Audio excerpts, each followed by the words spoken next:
pour aider à comprendre pourquoi Ousmane Sonko n'a pas le droit de refuser de se soumettre à un test ADN.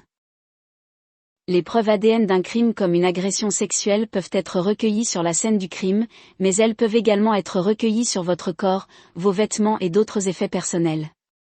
Vous pouvez choisir de subir un examen médico-légal pour agression sexuelle, parfois appelé kit de viol, afin de préserver d'éventuelles preuves ADN et de recevoir des soins médicaux importants.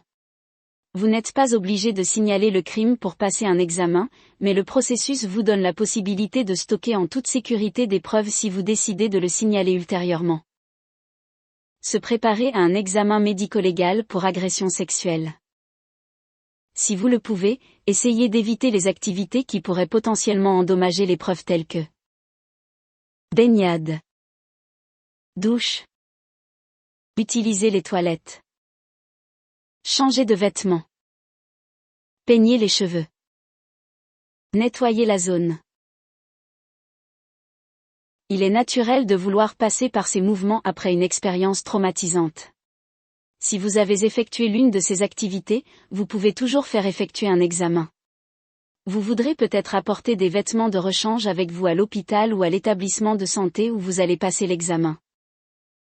Dans la plupart des cas, les preuves ADN doivent être recueillies dans les 72 heures afin d'être analysées par un laboratoire du crime, mais un examen médico-légal d'agression sexuelle peut révéler d'autres formes de preuves au-delà de ce délai qui peuvent être utiles si vous décidez de signaler.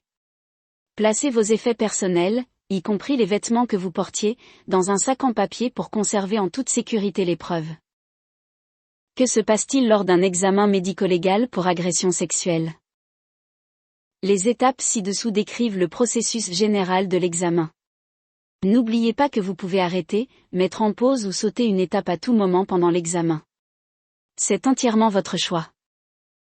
Soins immédiats. Si vous avez des blessures qui nécessitent une attention immédiate, celles-ci seront prises en charge en premier. Histoire. On vous posera des questions sur vos médicaments actuels, vos conditions préexistantes et d'autres questions relatives à vos antécédents médicaux. Certaines des questions, telles que celles concernant les activités sexuelles consensuelles, peuvent sembler très personnelles, mais ces questions sont conçues pour s'assurer que l'ADN et d'autres preuves recueillies lors de l'examen peuvent être liées à l'agresseur. Vous serez également interrogé sur les détails de ce qui vous est arrivé pour aider à identifier toutes les zones potentielles de blessures ainsi que les endroits sur votre corps où vos vêtements ou des preuves peuvent être localisés. Examen de la tête aux pieds. Cette partie de l'examen peut être basée sur votre expérience spécifique, c'est pourquoi il est important de donner un historique précis. Il peut comprendre un examen complet du corps, y compris des examens internes de la bouche, du vagin ou de l'anus. Il peut également s'agir de prélever des échantillons de sang, d'urine, des écouvillons de surface corporelle et parfois des échantillons de cheveux. Le professionnel qualifié effectuant l'examen peut prendre des photos de votre corps pour documenter les blessures et l'examen. Avec votre permission, ils peuvent également collecter des vêtements, y compris des sous-vêtements. Toute autre forme de preuve physique identifiée lors de l'examen peut être collectée et emballée pour analyse, comme un morceau de vêtement déchiré de l'agresseur, un cheveu égaré ou des débris. Déclaration obligatoire éventuelle. Si vous êtes mineur, la personne qui effectue l'examen peut être obligée de le signaler aux forces de l'ordre. Vous pouvez en savoir plus sur les lois de déclaration obligatoire dans votre État grâce à la base de données des lois de l'État de Rhin. Suivi des soins. Il se peut qu'on vous propose un traitement de prévention des ETS et d'autres formes de soins médicaux qui nécessitent un rendez-vous de suivi avec un professionnel de la santé. Selon les circonstances et l'endroit où vous vivez, le site d'examen peut planifier un rendez-vous de suivi, où vous pouvez vous renseigner sur les ressources de votre communauté qui offrent des soins de suivi aux survivants d'agressions sexuelles. Une personne du site d'examen peut également être en mesure de fournir des informations ou des ressources sur les options de signalement. Qui peut passer l'examen ? Tous les hôpitaux ou établissements de santé ne disposent pas d'un membre du personnel spécialement formé pour effectuer un examen médico-légal d'agression sexuelle et interagir avec des survivants récents d'agressions sexuelles. Pourquoi devriez-vous envisager de passer un examen médico-légal en cas d'agression sexuelle ? Cela ne vous coûtera rien.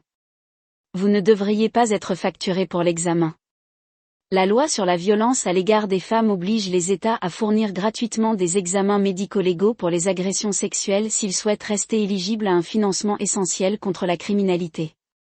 Si vous êtes facturé pour l'examen, contactez immédiatement votre fournisseur local de services en cas d'agression sexuelle. Vous pouvez avoir le temps de décider si vous souhaitez signaler. La décision de signaler le crime vous appartient entièrement.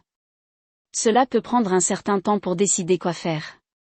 Avoir un examen médico-légal pour agression sexuelle garantit que les preuves médico-légales seront conservées en toute sécurité si vous décidez de faire rapport ultérieurement.